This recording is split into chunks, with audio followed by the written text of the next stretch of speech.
guess who decided to join us? I'm on time. Because we're at your house. 30 minutes early. Right on time. We gotta get this thing done before these storms roll in. Gonna have the onions beforehand or after?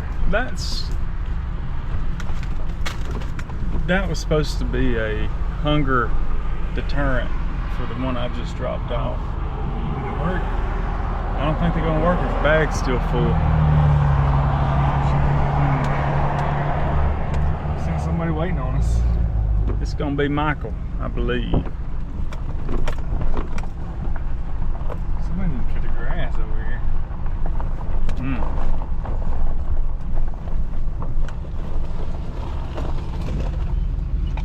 Stop number 1. Let's go. You must be Michael. I am that. Michael Phillip. It's good to meet you, buddy. Good to see you, man. Bright eyes, lights. That's what I had, the Annihilator, Yes, sir. back in the day. Leroy, you ready? You ready? That's the traveling man right there. That's what. You ready to do it? Yeah, you good? I'm good, man. I'm glad you made it. Red Robin. Red Robin, young. So this is the beginning. Before we go in, before we get set down, I just got to know, I got a question for you. Give it to me. How's this episode going to be? Fantastic. Out of 10. Out of 10. 11. Woo, 11. Well, people's going to let us know. They're That's not right. scared to do that. That's right.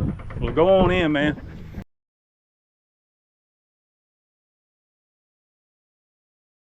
Hey, everybody. Welcome back to the Hayden Outbound Podcast. We're Southern Storytellers. I'm Phillip. I'm Shane. I'm Mike. Big Lee Big Lee in the house, number 2, baby. is showing up late because of a wreck It was red. in Birmingham. You weren't ready when I got here, so I won't late. I couldn't finish makeup without Oh my God. you. You know what I'm saying? He's in.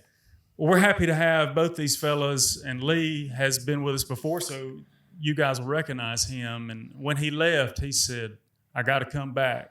I got a lot more stories to tell. So we've been waiting for this opportunity for a little while, Lee. Happy to have you back. Man, I'm honored to be back. Thank you. Thank you. I do want to preface all of this now. We have been banned by the number 2 story. No more number 2 stories. I know. I shouldn't have started with that. Well, no, it's okay. But it was funny. Hilarious. I loved it. And I actually had to tell another one the other day with Mr.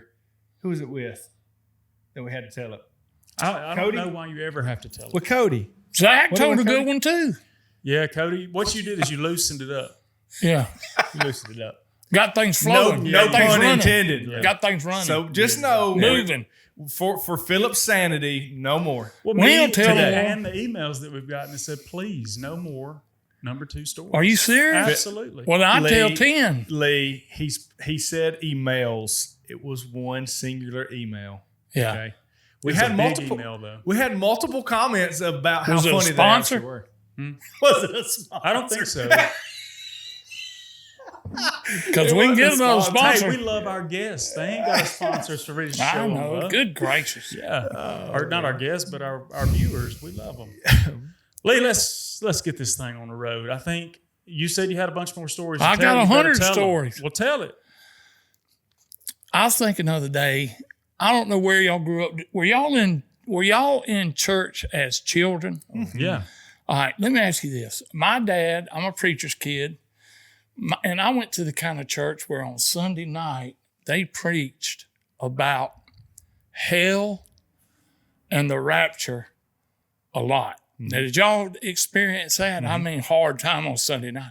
I grew up Methodist tonight. Okay, well, I'm just saying, I grew up half my childhood scared to death I had missed the rapture. Because I thought it was easy to miss by the way they preached. Matter of fact, once a year, this film would come through our church called A Thief in the Night. And it would show scenarios for what happened if you'd missed the rapture. And it had a theme song. I'll never forget the theme song. There's no time to change your mind. The sun has come. You've been left behind. So when my mom and dad ran there, said we'll be back in 20 minutes. If they ain't back in 22 minutes, what song's in my head? You've been left There's behind. no time to change your mind. Your mom and daddy gone. You've been left behind. So I had to come up with a foolproof way to know I hadn't missed the rapture. Now, there wasn't no cell phones, no internet. Matter of fact, that was back in the day of the old 3 channels. Have y'all ever talked about the 3 channels? Oh, yeah. I think, is there anybody in the room besides me, your first experience handling vice grip pliers is when somebody knocked the main knob off that big TV? Yeah. Huh? You Put it change on there. channels with a vice grip plier? We had a needle nose. Anybody ever put tinfoil on a rabbit ear, touch it to a new filling in your tooth, trying to get the Braves game in for your dad? We even had, I call it high def TV, and that me and my brother had to get on the roof. You remember this? Turn it a little more. It's still fuzzy. I mean, it was a big deal. We had 3 channels. And the only technology we had in our house was a piece of low technology, and it was one rotary phone. And it weighed 37 pounds. And my dad bought the extra cord, and you could walk that phone from our living room to the stop sign down the road from our house. It was heavy.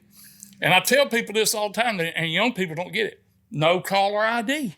Do y'all remember having to answer the phone every time it rang? You didn't know who it was. That's right. And if it rang after dark, your mom would be like, oh my God, somebody dead or something, because nobody didn't call you at night. Well, I had to come up with this, how do I know the rapture hadn't taken place? And just like y'all's church, I'm sure, we had 3 or 4 old dear saint ladies that if anybody was going, they was going. They had going to heaven tendencies. And I picked Miss Nellie Grindle. First of all, she had a going to heaven hairdo. Anybody remember that old spiral? Oh, yeah. That Holy Ghost bun. Y'all know what I'm talking yeah, about? Hers was absolutely. so tight, she couldn't blink. I'm telling you, I watched her. She couldn't blink in church. And I called it a church siren. Now, we had an excitable church.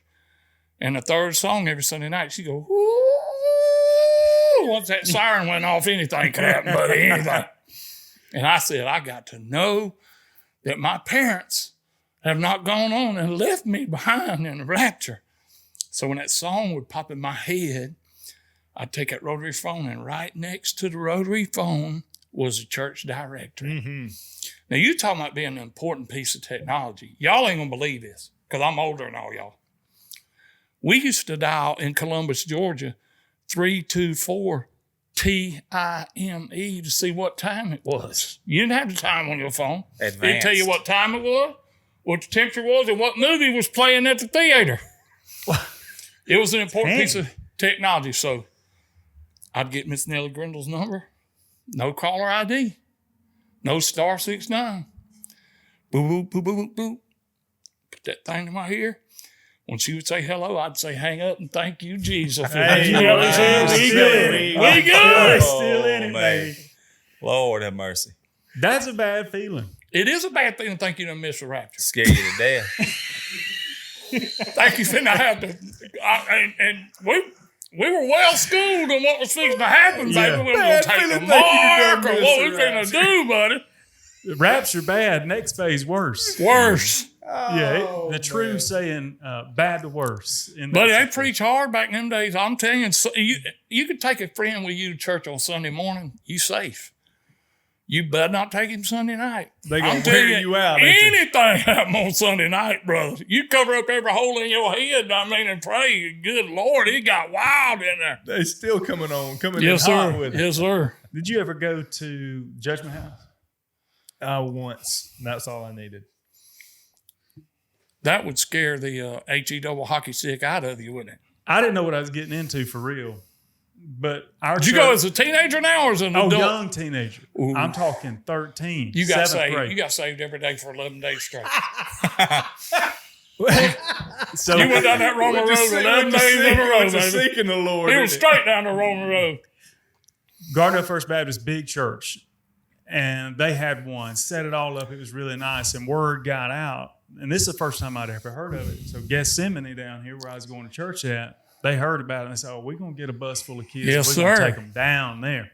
We're going to scare the devil out you. The one thing I remember is what is that? Late October, isn't it? It's in the fall. Around. Yeah, it's usually around Halloween. Yeah, that's right. That's around right. Halloween.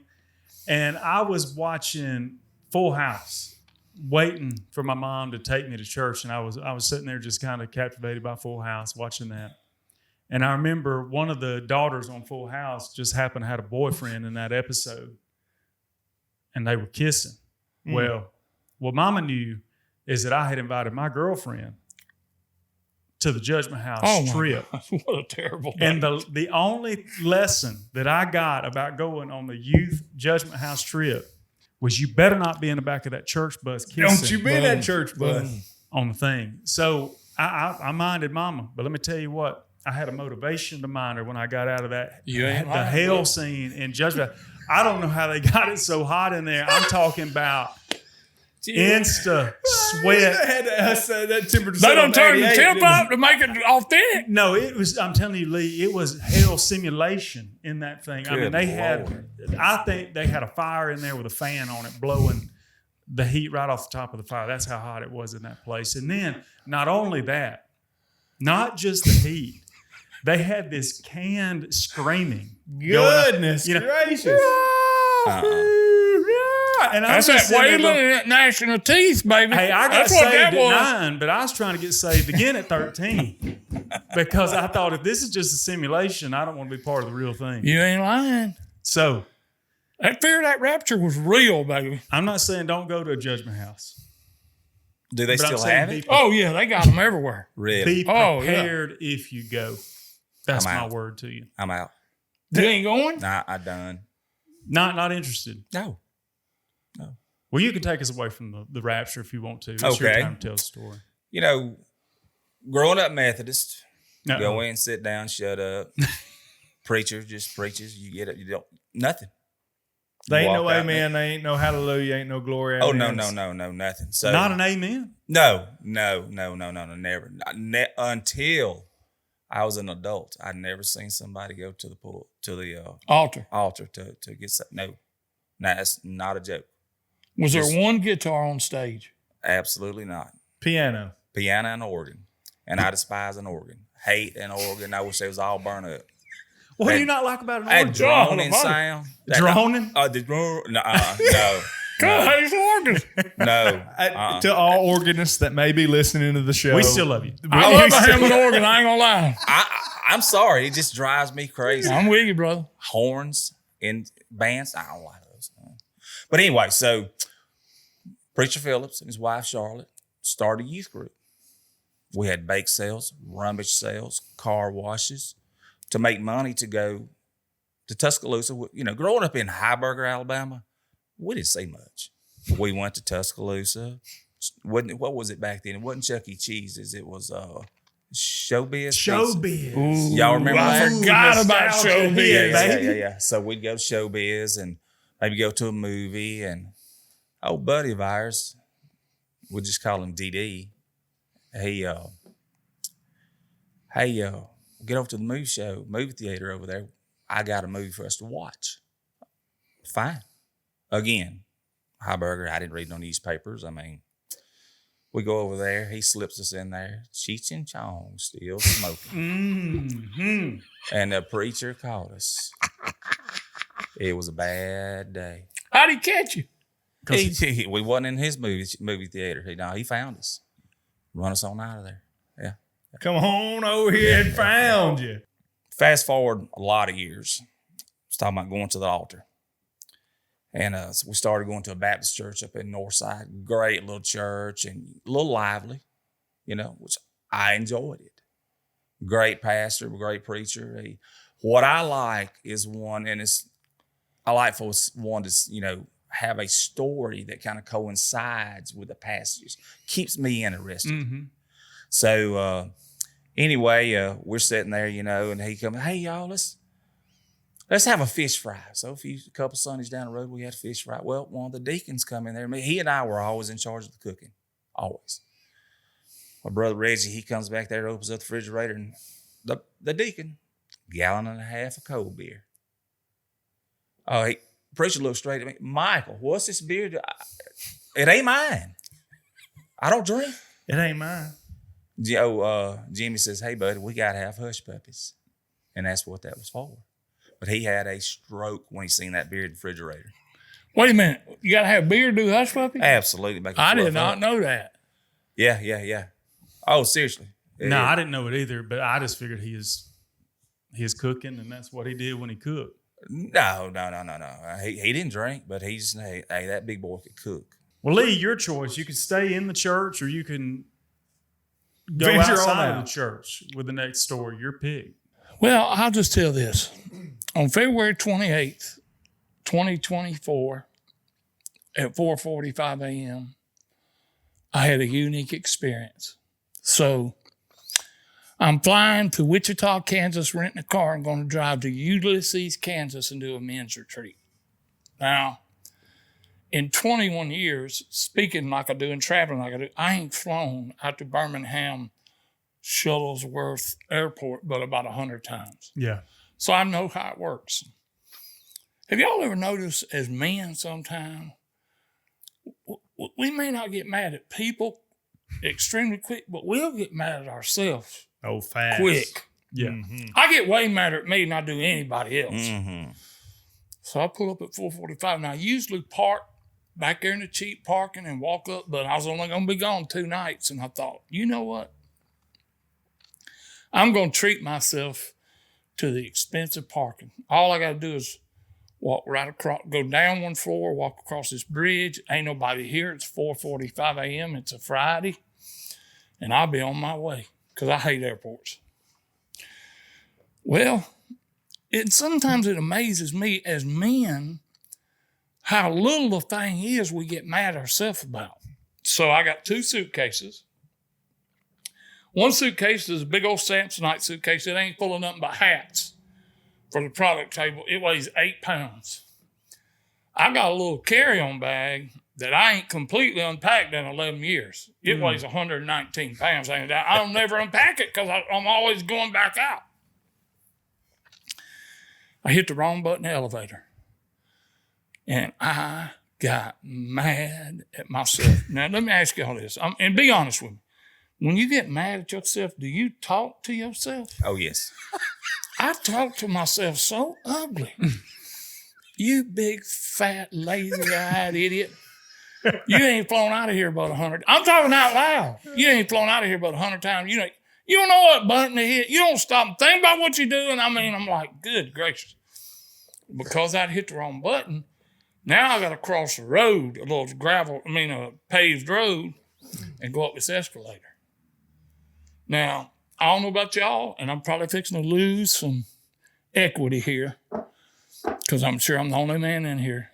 But as a little kid, I developed an unnatural fear of escalators. Did anybody else share the fear of the escalator? No. Did you ever fear if you didn't step just right on the bottom of the escalator, that thing would eat your leg up to the knee if you didn't hit that seam just right? I mean, I felt like I was stepping in a crocodile's mouth. Mm-hmm.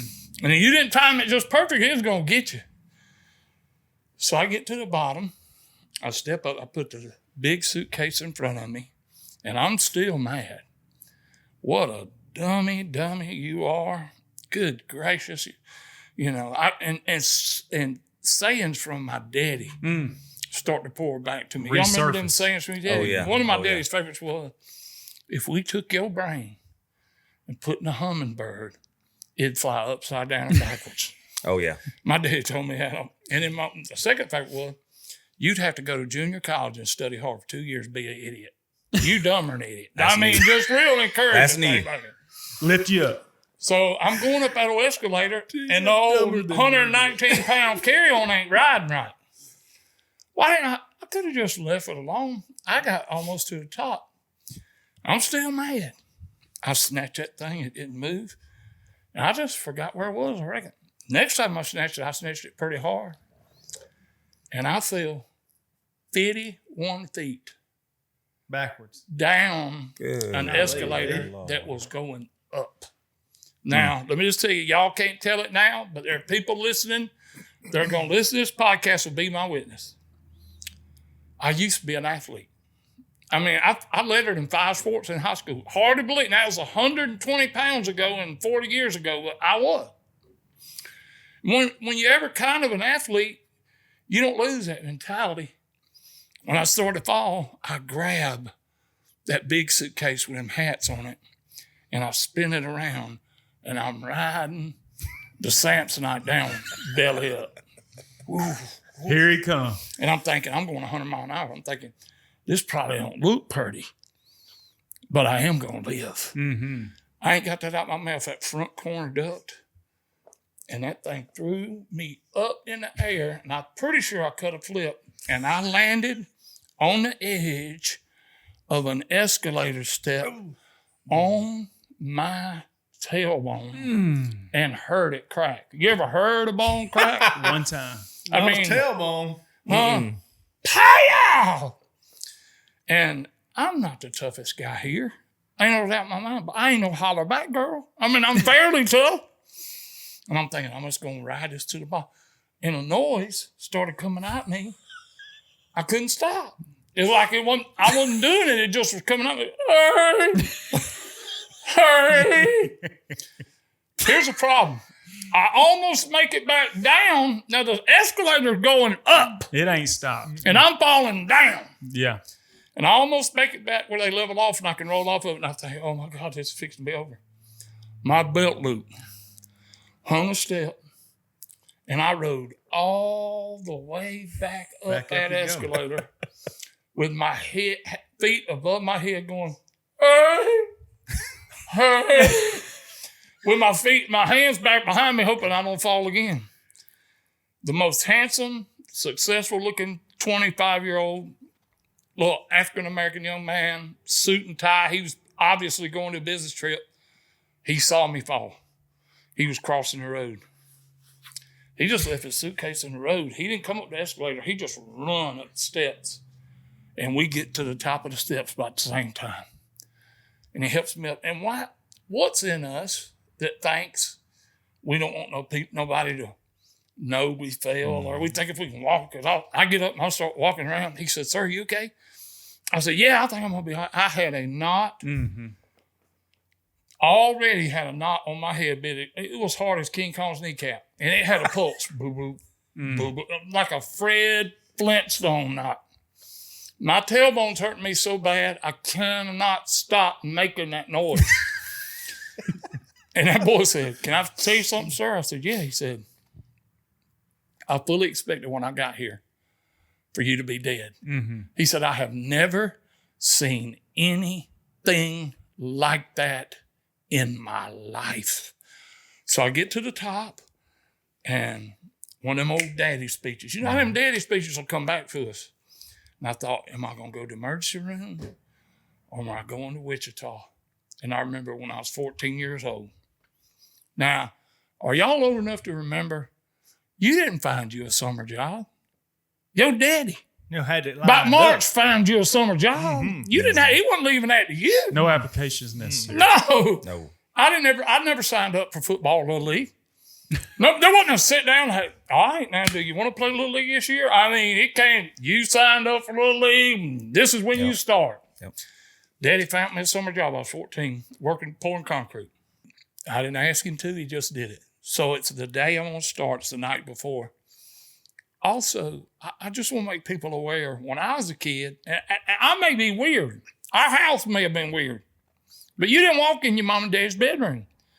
You knocked on the door. You asked permission to go in there. You wasn't allowed in there. Mm-hmm. So I'm throwing up. I'm talking about sick as a cross-eyed dog. About 5 o'clock, I know we're supposed to leave about 10 till 6. I go knock on Daddy's door. Daddy come to a crack door. What's up, buddy? I said, Daddy, I don't want to mess up your sleep. I've been up all night throwing up. I'm sick as a dog. I can't go. He said, meet me in the kitchen. I said, okay. I go to the kitchen. My dad took 2 ice trays. He put the stopper in the sink. 2 ice trays. Poured about that much water in it. Got some wintergreen alcohol. Got a towel. Put it in there, wrung it out. Said, now pat your head with that. I said, okay. I don't know how that's going to help with stomach virus, but that's what we did. I don't know how it's going to help. And I'll never forget, he said, now, Lee, we are McBrides, and we don't call in. We crawl in. He said, so I'm going to fix this where you can take it with you. We'll crack the window. You just keep dabbing your head. By the time you get there, you'll be all right. And I was. So I'm at the top of the stairs thinking, am I going to the emergency room or am I going to Wichita? And I thought, we McBrides. We don't call in. We crawl in. No doubt in my mind, I had a full-blown Broke coccyx. Concussion. And concussion. No doubt. Ain't no doubt. I throwed up 7 times on the flight. Lee. I don't remember what I preached Friday night in Ulysses. I don't remember driving to Ulysses. They said it went good. Now, Saturday morning, I felt alive. But all that could have been prevented. I got mad for no reason. I had plenty of time. Why do we do that to ourselves? I mean, I paid a big price. So I go to the doctor when I get home. He x-rays it. He goes, Big Lee, I got good news and I got bad news. I said, all right, give it to me. He said, good news is it's going to heal 100%. Ain't a doubt in my mind. It's going to heal 100%. We got to do nothing. It's just going to heal on its own. I said, what's the bad news? He said, usually it takes about a year. So for the next 6 months, I'm driving to gigs.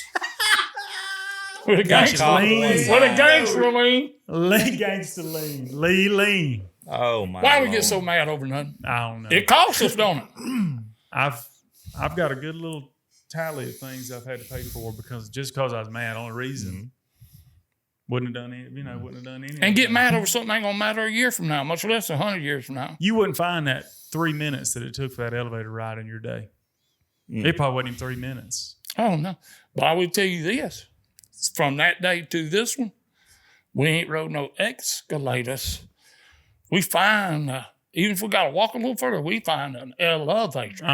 Yeah, them a much better decision. Yeah. Now, I always do the hop at the end, but I'm not scared of them, but I respect Got it. Well, right now I can't hop, but throwing a little fit is why my back's the way it is right now.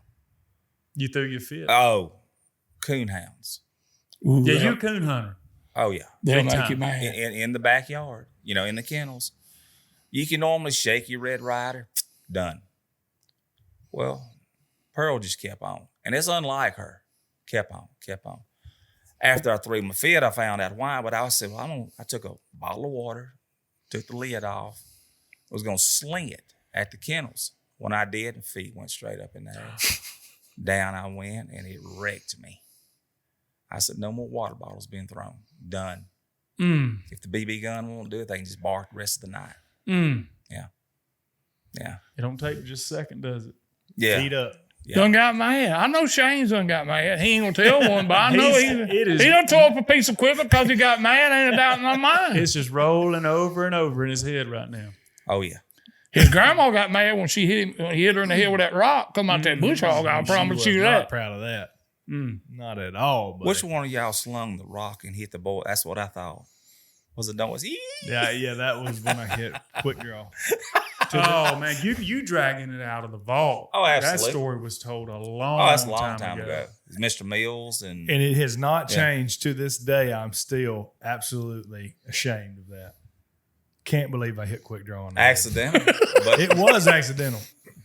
Might near took his life though. Are you in trouble? Well, we hope you're not. But just in case you are, we know a good lawyer. Whitney Island here in Hayden, Alabama has law services. Or maybe if you're not from Hayden, I'm sure she'd be happy to hear from you. So check her out at islandlaw.com. We appreciate Whitney and her sponsoring the show. 8th grade is a significant time in a boy's life. Oh yeah. 8th grade was the hardest, in my opinion, year because things are changing. You're trying to make your way. 8th grade is when we went to high school. You're trying to kind of set a standard, your name, make a mark.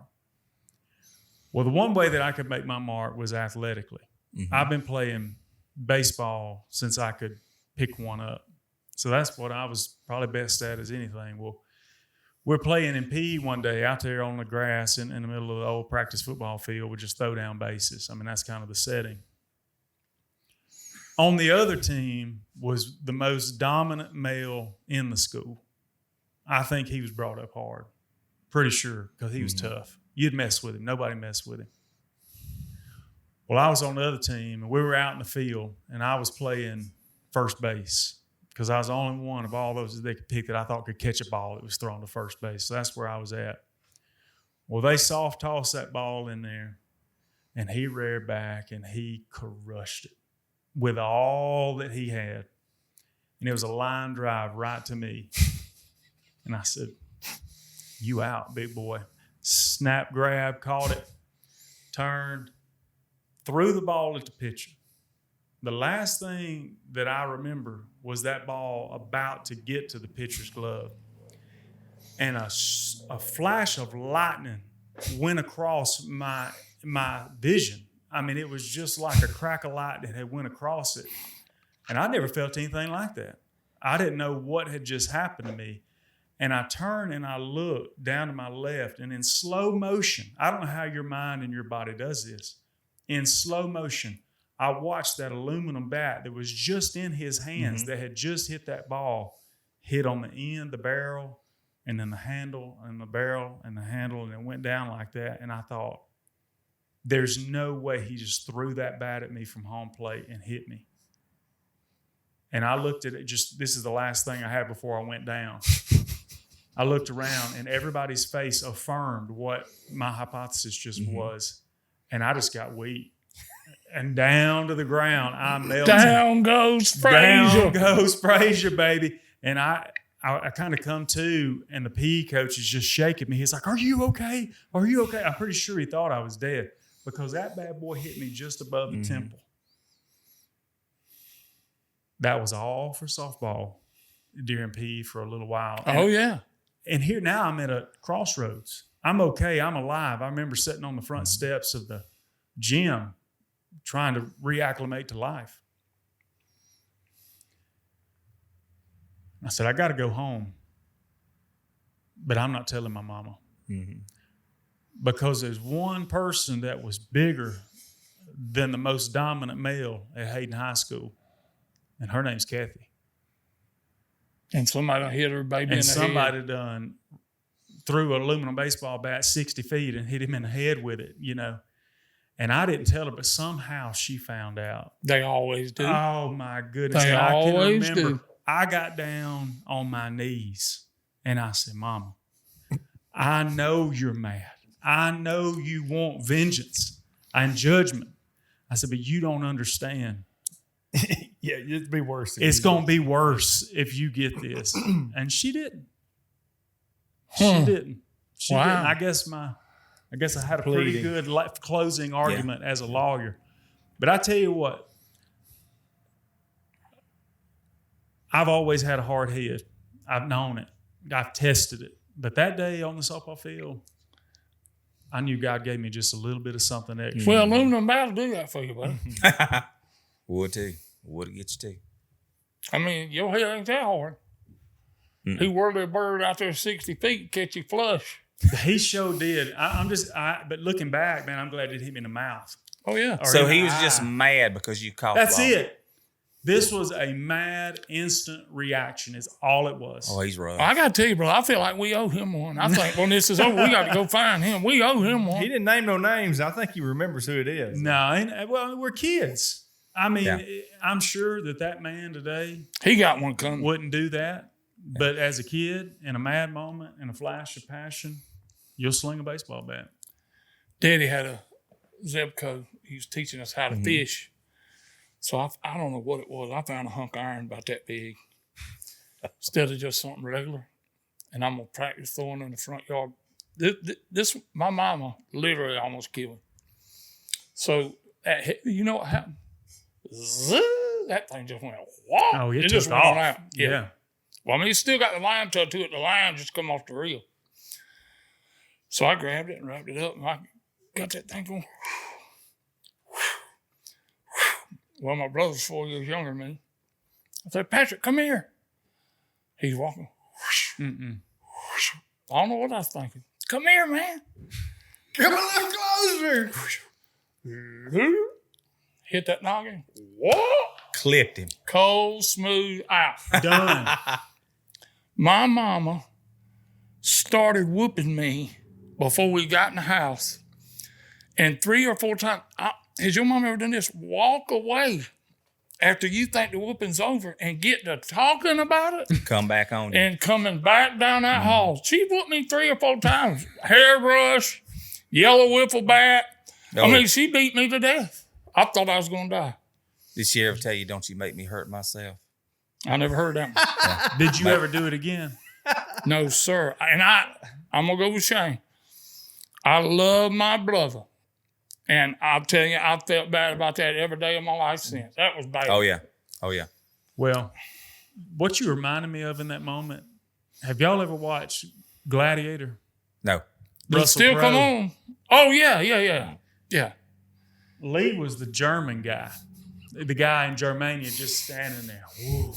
Whoa, y'all remember that? You remember that scene? It's the first scene of the movie, and he's just this huge guy. And he's just bringing this big old something dangerous, and he is wrecking folks with it. Boy, that's Lee as a young man. Yeah. Well, Michael, take it away over there. You said you had another one lined up. Yeah. Y'all know, I've driven trucks most of my life, 38 years.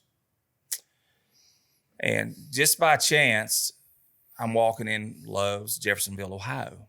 You've passed that exit a bunch. And I'm going back to the the men's restroom, and I had 15, 16 degrees outside, cold, and I had on, old Carhartt coat, and stuck my hand in there. There's a coon swaller. I'm like, So I eased on. I'm like, what? So the men's door, open, you walk in. The women's door, same, because you just can't see around corners, And I lean in the women's, and you talking about coming out of there screaming. They left there. Cleared them out. I got a coon hunting story since I met my new friend please. Mike. I'll tell you Go a coon ahead. hunting story. Yeah, let's hear it. So I didn't start going when I was about, I don't know, late teenager. Mm-hmm. And I went with 2 old guys who had been going their whole life. Matter of fact, not to be morbid, I preached one of them's funeral just 3 or 4 weeks ago in Phoenix City, Alabama. I'll be dang. And when you're preaching a coon hunter's funeral, and there's old folks and medium-aged folks and young folks, because when you hunt hard, people get your age, you start getting older, they're going to bail out. They ain't going to hunt that hard. Yeah. So you kind of get to know 3 or 4 different generations. So I had this idea when I'm talking about him, I'm not going to go by years. I'm going to talk about dogs. Mm-hmm. Because some hunted when he had kicker, some hunted when he had hard time, some hunted when he had June bug. And they knew Jerry by his dogs, because he had them for 10 or 12 years. First time I ever went with him, he had a buddy named Sammy Mitchell. I'll never forget this. We was in Pittsview, Alabama, just outside of Seal, Alabama. Ain't nothing but swamp. And I didn't know what I was doing. I was just so excited to go when we went. That hard time dog, we've been going with kicker. That hard time dog was he's so notorious and famous. I was just excited to even just be there. And he was a walker dog, and he would bay better than, you know how walkers are. They bay every breath. Ho, ho, ho. Beautiful. But he wasn't real good on the trail, so they put a little blue tick female named Junebug. She'd go with him. So she'd bark at just about anything. Her nose was so good, she wasn't cold trailing. She could just smell anything. Mm-hmm. Yeah. We'd turn them out down there by that swamp. You'd say, yo, yo, yo, yo. She was real mealy mouth. Yo, yo, yo, yo, yo, yo. Well, you didn't get excited until you heard, yo, yo, yo, yo. When a hard time backed her up, then you're in business. They ain't been gone long. They down there in the swamp. And hard time baying every breath. Ho, ho. And this other guy had brought his dog, and he was proud of his dog. He bragged on his dog a lot. So we went down there, and Hard Time had a coon. It wasn't 20 minutes when we turned him out, we had a coon on the ground. So this old guy was like, well, y'all kind of jump started us, and you got an early start. And I said, well, let's just turn out right here and go to the next one. So we got Hard Time on the leash and turn out. That old dog kind of goes around the swamp. And he's working, and we sent Junebug with him, and Junebug, yeah. She ain't really excited yet. And all of a sudden, they get on the direct other side of the swamp, a long way. And here she goes, yeah. And their dog hits, and here we go. We get to the tree.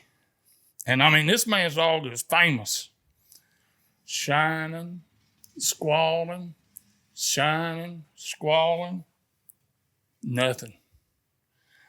He said, sometimes, a little holler of the tree, make sure there ain't no holes in the tree. Shining, squalling, nothing. But I will give it over this. What he said next, I'll never forget if I let it be 100. He said, this has happened a couple times before, boys. We have beat the coon here. Y'all turned your lights out. Oh, dear Lord.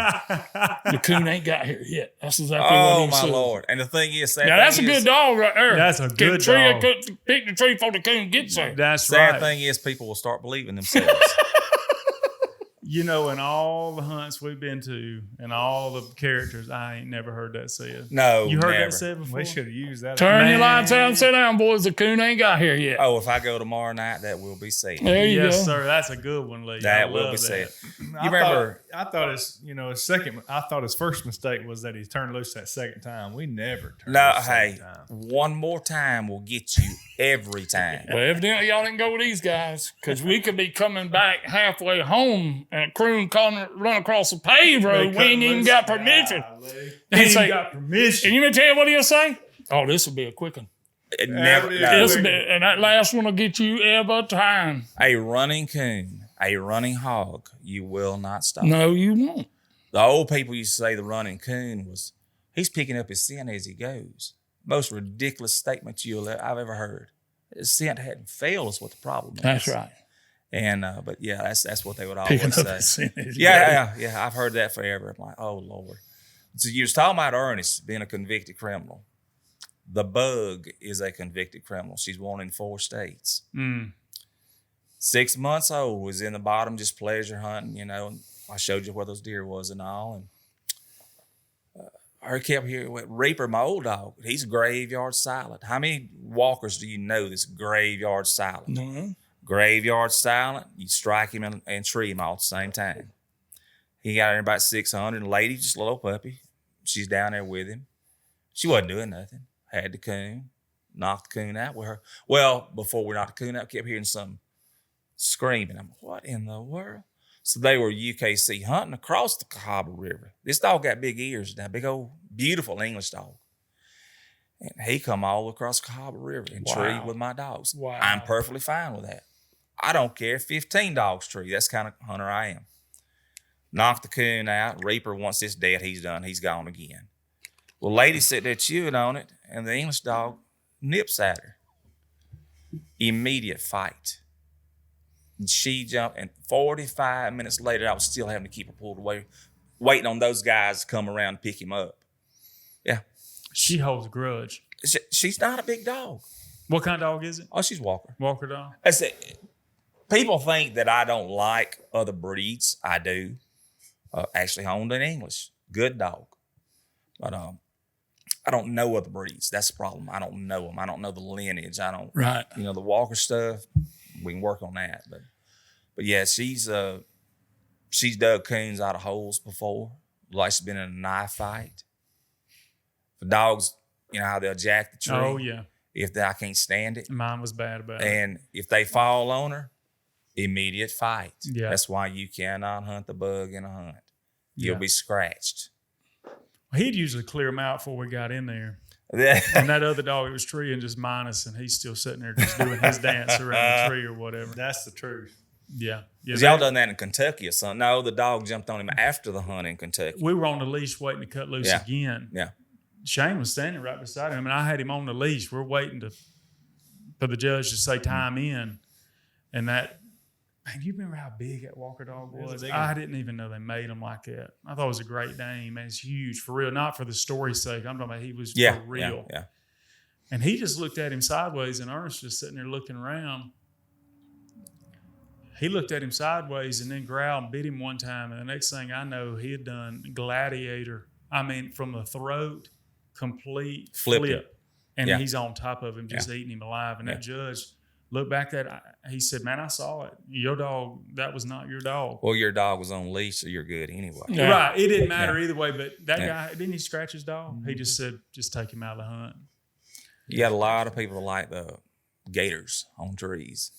They want them that way. Yeah. You didn't necessarily want No, I didn't Ernest want that that's just the way, way he but was. We didn't that's train just, him to do you that. know, that's just him. He was trained with the most gentle dog that we've ever walked behind in the woods. His old red bone used to be a deer dog. We converted him to a coon dog most of the time. He kind of relapse 80% every now of and the then. time. But I mean, then his name was Old Red. He'd just, when Ernest started treeing with him, Ernest would be doing a dance on a tree. Red would be at least 10, He'd 10 back feet off. off. He'd Just yeah. sitting there going, bah, Treeing as hard as he could, but he would not be on that tree. He wouldn't be on there with Ernest. Should have known something then, probably. Yeah. It was fun to watch them guys that I learned to hunt with who had hunted their whole life adapt and adjust. Mm-hmm. One of them started out blue tick. One of them started out black and tan. And we'd hear them walker dogs, and they'd say, that ain't nothing but a long-legged rabbit dog. That ain't nothing but a long-legged rabbit dog. And when, I don't know, somewhere about 89, both of them got them a walker dog. Mm-hmm. That's all they hunted the Never rest of their turned life. back. Looking back. But, buddy, they was critical of them until they got one. That's That right. ain't nothing but Well, a long-legged rabbit dog. that's All right. that is. That's right. We could talk about coon hunting all day. Mm-hmm. Matter of fact, we've done that a lot in a lot of the shows. We're not going to do yeah. that tonight, though. Michael has a dirt bike Oh, yeah. story. Several of them, but we'll just compress them. All right. So, you know, we grew up riding dirt bikes. I'm a competitive guy. I cannot ride a street bike. I don't like it. It's not to me, it's not competitive. I like dirt bikes. I like racing people. Probably why my body's like it is today, to be honest. But got a buddy, Steve, lives over in Sprott.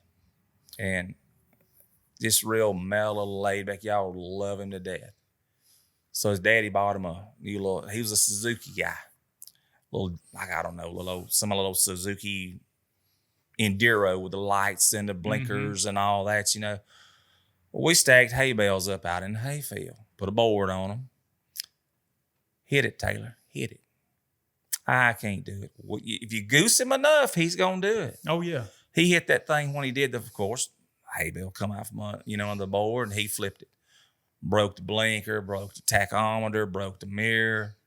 First thing he said, Daddy's going to kill me. Hid it in the barn out there for months, and Mr. James finally found it, and, so another buddy of ours, he'd bought a little old KX80. But hold on, before you go to that one, Yeah, what did yeah, his yeah. daddy say? I mean, what did his daddy say? No, nothing. Was he real proud of him? Oh, of course he was, but but he just terrified of his daddy. And his daddy Yeah. was the greatest man you've ever been. He'd let you know how he felt, just That's what real, he was worried about, that part. Yeah. And so another buddy of ours had a little KX80, which 2-stroke motocross bike. And, grown people sitting on that ain't good. And I rode it around a little bit, and I got off of it, and he got on it. He's looking, and he was just testing it out, and like, hit it, Taylor, hit it, Taylor.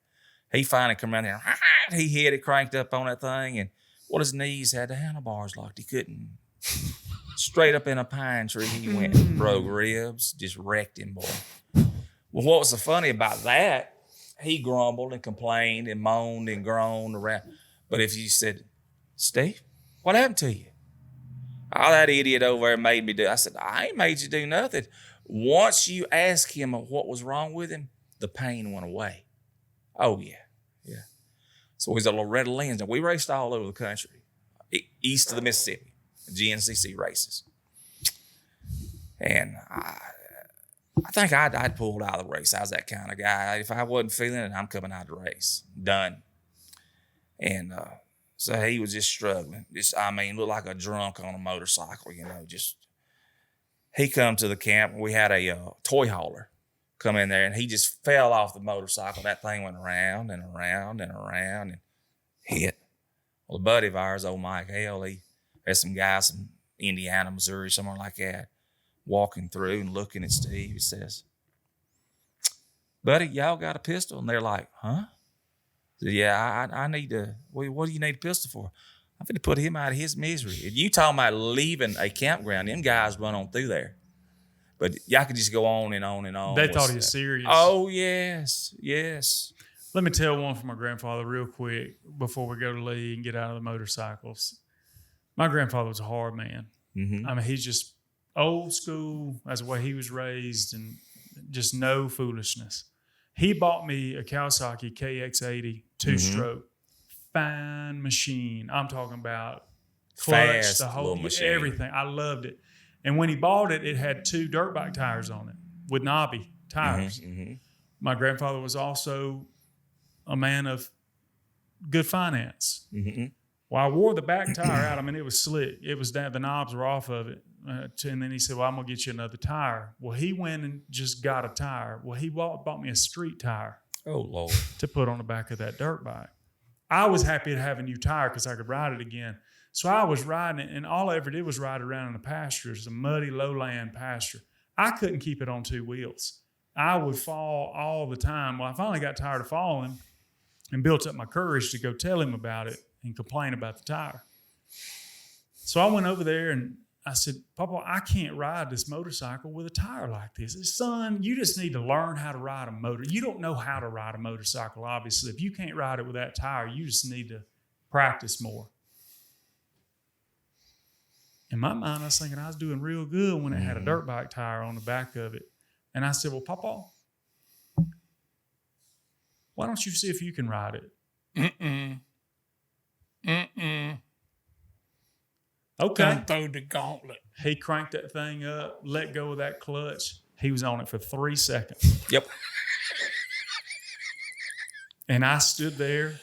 I mean, it was all I could do. You just but gloated. inside, it Oh, was yeah. Mardi Gras. Oh, But yeah. did you win or lose?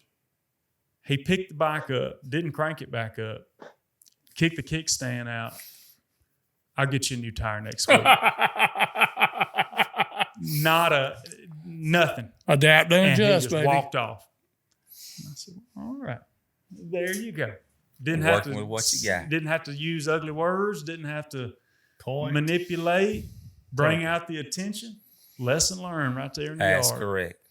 You said street tires are like never hooked up. It didn't. I'm telling No. you. It was like riding in an oil field everywhere you went. Oh, it's been on the highway out there easy.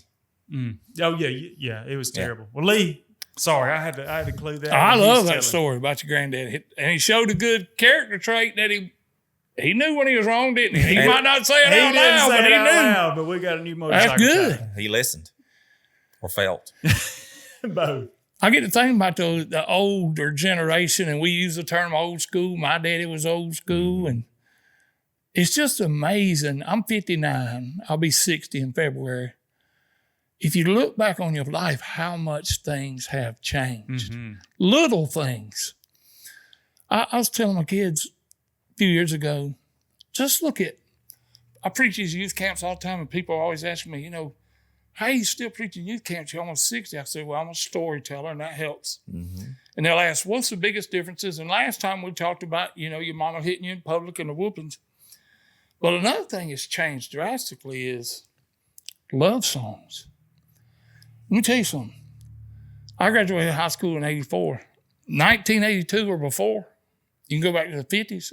If a girl broke up with you, you wouldn't listen to the radio altogether for 2 months. That's You right. couldn't. They wrote, Ballads. engineered, and designed love songs to hurt you.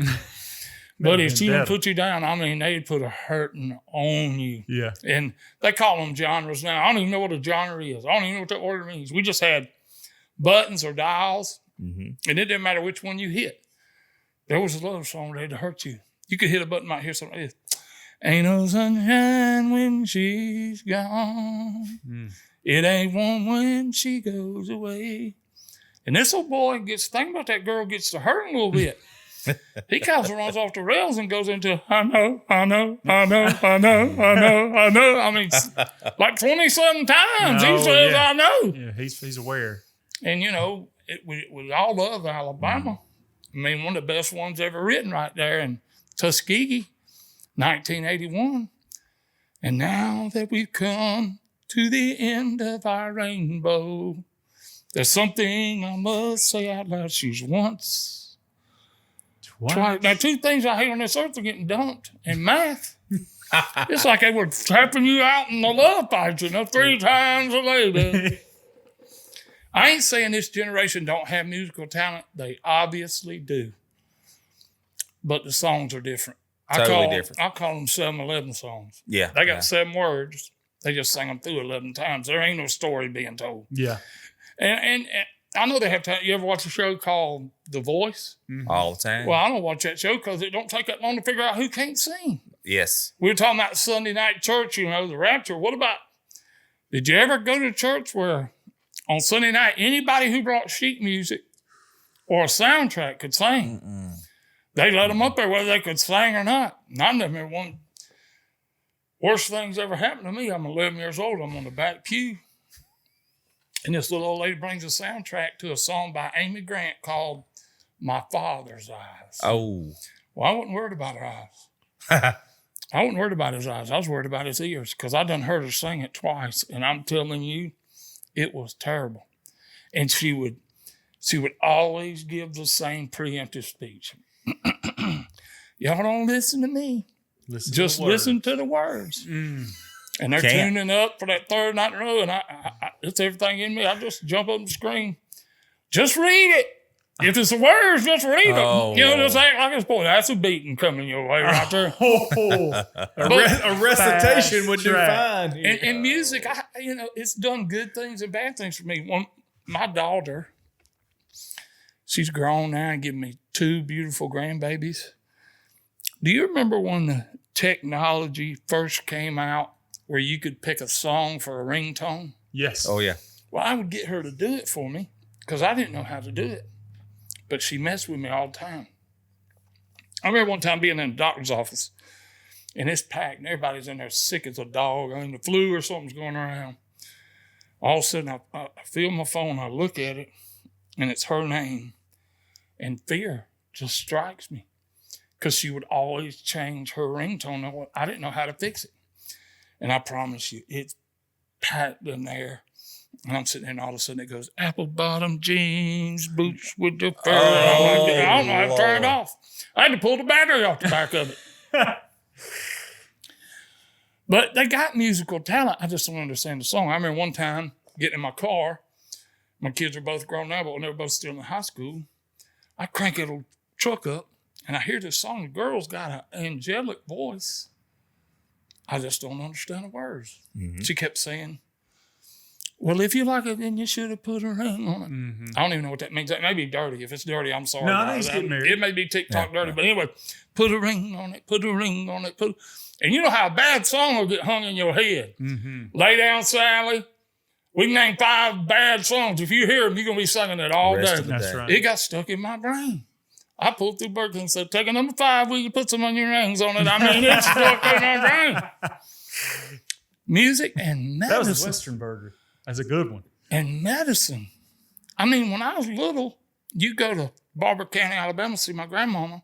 They still believed in home remedies. Did any of y'all's mama believe in home remedies? Were they just Camphofonique? just make No, something that wasn't up, home remedy. try to get you better? I mean, just make something up. No. I remember my mama telling me she didn't miss a day of school till like her senior year. I'm like, Mama, how'd you make? She said, because if I stayed at home, I got a hot water enema. Oh, And as bad as we hate math, we don't hate it that bad, do we? No. I mean, you going to school. Yes. And they would worm the youngins like they worm cows. hot water. My mama said when she was a little kid, every spring they wormed them. Like you go over and worm them cows. Ivermectin. And I mean, I've running heard through that. you like, Yeah. sauce through a widow woman. I mean, it's running through you. They used that what's that old castor oil? It'd Castor set them oil. on fire, wouldn't it? What about, and I always thought about this, cod liver oil. Oh, Who was the first one to ever take it? Not me. Where was the old guy that thought, I feel kind of bad if I could only take the liver out of codfish, squeeze it real hard, take Juice the oil that drips out. That'd make me better. That ain't medicine. No. And medicine was aggressive. We talked about this a little bit last time I was here. When I was 9 years old, you skinned your knee, you had two choices. Mercurochrome, which was just an old goo. It'd make your blue jeans stick to your scab for a month, or you'd have Methylate. Came straight from Chernobyl. We talked about it last time. That stuff was, 2 drops will yes. scab over a pothole in the road. I'm telling you. Yes, sir.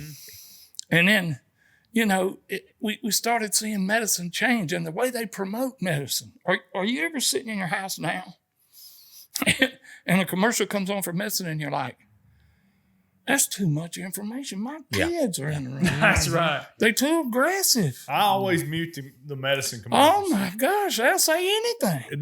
They come on Disney. Why in the world? I'm like, what are you What is doing? on Disney Them Channel? kids can't buy that medicine. Hoping mom and daddy's going to be there watching and buy it. Yes. But here's what I'm wondering. I'm thankful that they have to list the side effects. But if I make it to the end of one of those commercials and I hear that list of side effects, I'm Yeah, like, you're I'm going out. to have more wrong with you. The cure's worse than the ailment. I'm telling you, Yeah. man. And So anyway, and the way they market medicine, now they're taking older medicine and using new marketing techniques. Yeah. And I don't get it.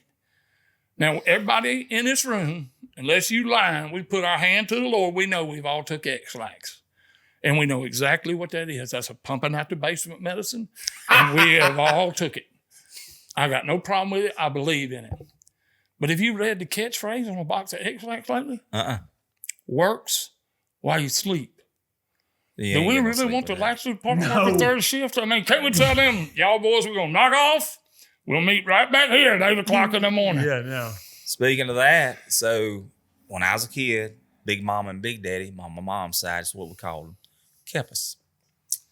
She had Phenamint, which is little like chiclets, basically, chewing gum.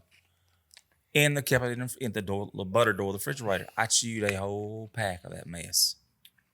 You talking about wrecking somebody? It wrecked me. Yeah. Was it medicine?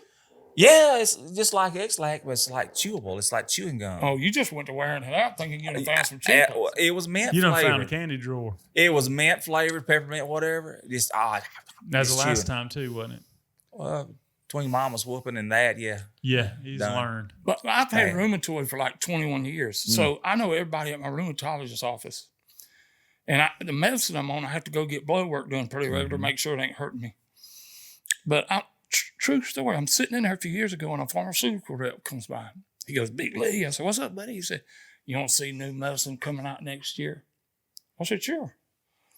He throws down this little slick pamphlet. The first thing I look at is a pill to help people with social anxiety.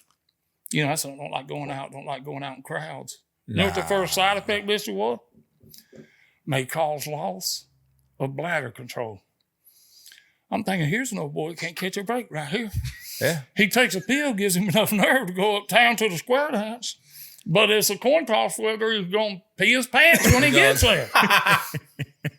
Unbelievable. But those are the two things that have changed. Oh, yeah. You good, Michael? Leroy, you got anything else? Well, I mean, I got another story I can tell, Tell but basically, talking about how things are changing, I'm reliving things through my grandchildren from when I was a daddy. And one of those things we're reliving is potty training. Oh.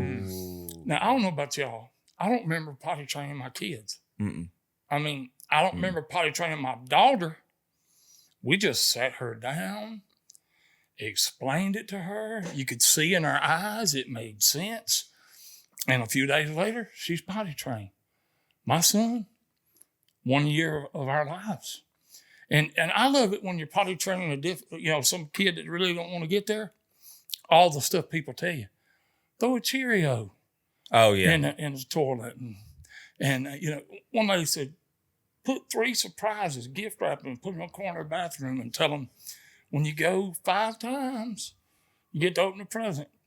My boy peed on the present. So, I mean, it was just tough. It was tough. So, I'm sure y'all agree with me. Our wives are better people than us, especially when for it sure. comes to mama. Yeah, I mean, the kids. I mean, they're smarter than us. They probably got more patience than us. So, and my wife above that's a school teacher. So she's read everything on potty training these kids.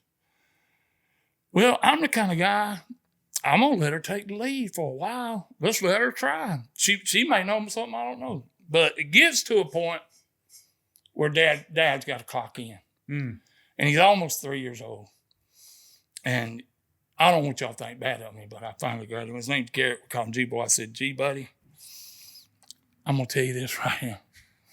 You poop in that diaper. You poop in them pants. Not diaper because we had pants on. You poop in them pants one more time, I'm going to wear you out. I said, you ain't even 3. And I'm making you a promise. It's going to be one of the top 5 whoopings of your life. If you grow up be a serial murderer, I'm telling you, I'm going to paint your hind end. I'm sick of this. Daddy's in control now, not mama, and I'm going to tear you up. We had old black lab dog. He was gun shy, and I would give him to us. We called him Lucky. And we had a trampoline in the side yard and a big old swing where we could, our yard was completely fenced in with a big old good fence.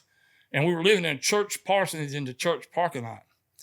So we could sit in the living room and watch them. You know, I know 3's a lot pretty young to let him be out there, but he's just out there swinging and playing.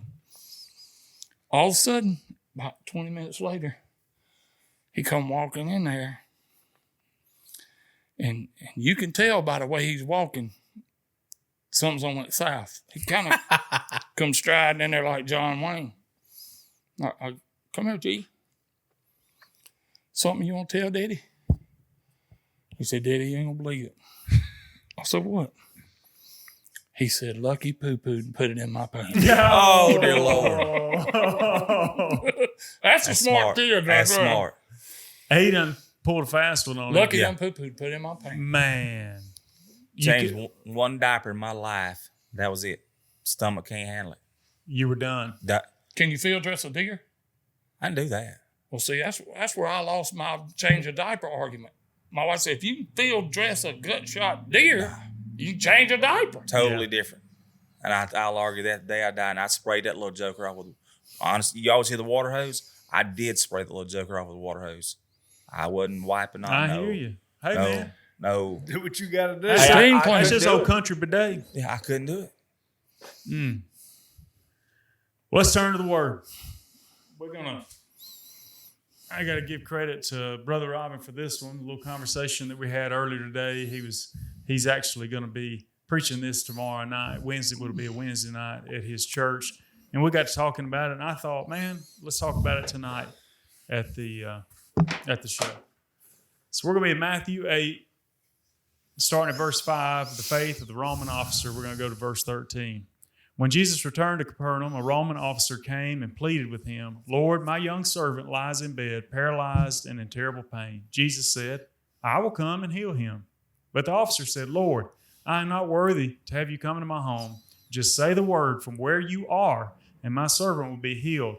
I know this because I am under authority of my superior officers, and I have authority over my soldiers. I only need you to say, go, and they go, or come, and they come. And if I say to my slaves, do this, they do it. When Jesus heard this, he was amazed. Turning to those who were following him, he said, I tell you the truth. I haven't seen faith like this in all Israel. And I tell you this, that many Gentiles will come from all over the world, from the east and the west, and sit down with Abraham, Isaac, and Jacob at the feast in the kingdom of heaven. But many Israelites, those for whom the kingdom of heaven was prepared, will be thrown into outer darkness, where there will be weeping and gnashing of teeth. Then Jesus said to the Roman officer, go back home, because you believed it has happened. And the young servant was healed that very same hour. We could name a couple of applications from that. It's a beautiful picture of faith. It's a beautiful picture of the power of Jesus to heal. But one thing I think in application is this is a Roman officer who was over many people from the worldly standards. He had rose in the ranks and he had people under him and he was doing really well.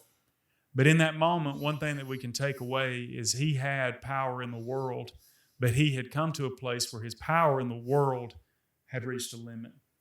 And when he did that, he chose Jesus. Mm-hmm. He chose to place his faith in Jesus because he knew that the power of Jesus was well beyond worldly power and could heal this servant whom he loved. There's no doubt this Roman centurion loved this servant, wanted the best for him, and so he went to Jesus for that. But he had a choice as well. he could have realized that his power was this, and he could have sought another way. He could have said, no, I'm not going to go to Jesus for that power, even though, because many people make that choice today. They have the choice to choose Jesus and don't choose Jesus. And I think he was under the gun a little bit too, because he had experienced worldly power and worldly fame. And I think it makes it harder to kneel the knee when you have done well in this world. But he did. And I will hope that encourages somebody in our audience today, that if maybe that's you, maybe you're in power and prestige and you're having a hard, but you realize, man, your power is limited, especially from a salvation standpoint. Mm-hmm. I just want to encourage you, let the Roman centurion lead the model, that just realize that your power is limited and call upon Jesus, who has the power to save, the power to heal, and power to do all those things. Lee, you said you had one other thought on that too. Well, it kind of goes along with what you said. I just think it's beautiful that he knew where his authority stopped and the authority of Jesus began, and he understand the power of word. Because he knew if he told one of his soldiers to walk down the road on their hands and bring him back something, they'd do it. Yeah.